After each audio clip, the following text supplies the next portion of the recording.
When Will Rogers said buy land because they aren't making any more of it, he was right for a while, but not anymore, because land creation is underway in a big way in the waters of Japan.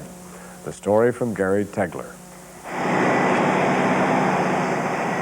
Kobe is turning its geography upside down, cutting off the tops of mountains and depositing them on the bottom of the ocean.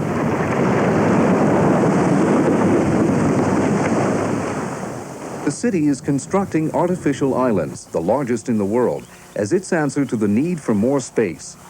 Beginning in 1966, over 80 million cubic yards of dirt were carried over miles of underground conveyor belts to waiting barges, floated onto the sea, and dumped into concrete retaining walls to make Port Island.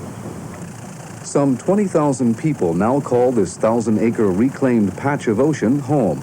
In the center, complete with schools, shopping malls, and a new transportation system, the urban area is a microcosm of modern Japanese living. But you'd hardly know you were on an island.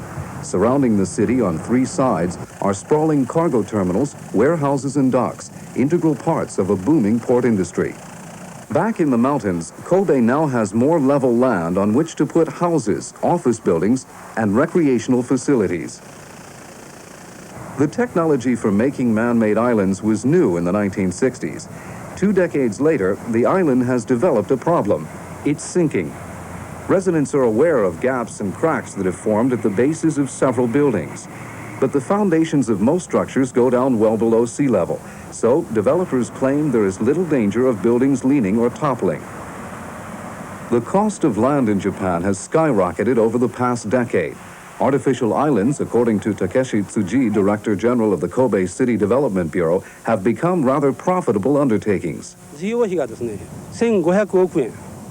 それに対しまして収入、いわゆる土地の売却代ですね、収入が1750億円ということで250億円の利益を出しております。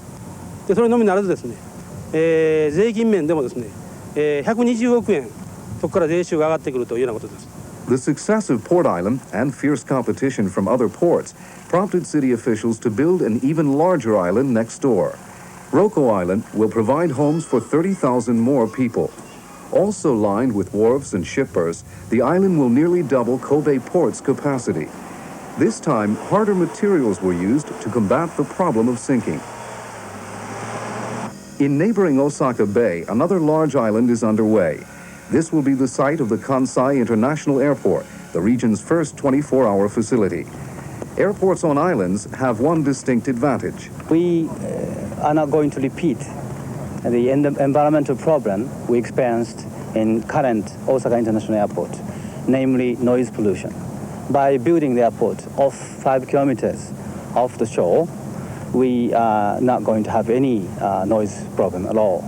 Osaka has plans to fill in a considerable portion of its bay for housing and recreation.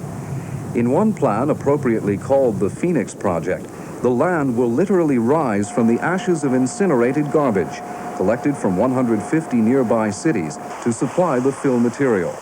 Troublesome trash becomes the town of tomorrow. But all these islands, the numerous landfill projects, and increased industrial pollution in the bay have meant the decline of once active fishing grounds.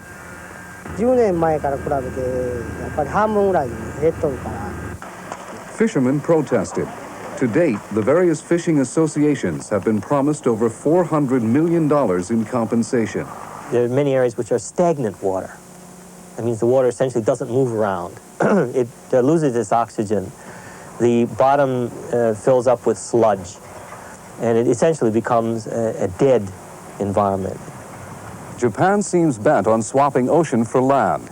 In 1975, a leading Japanese industrialist proposed that the country level 10% of its mountains, fill in 10% of its coastline, thereby increasing its usable land area by 20%.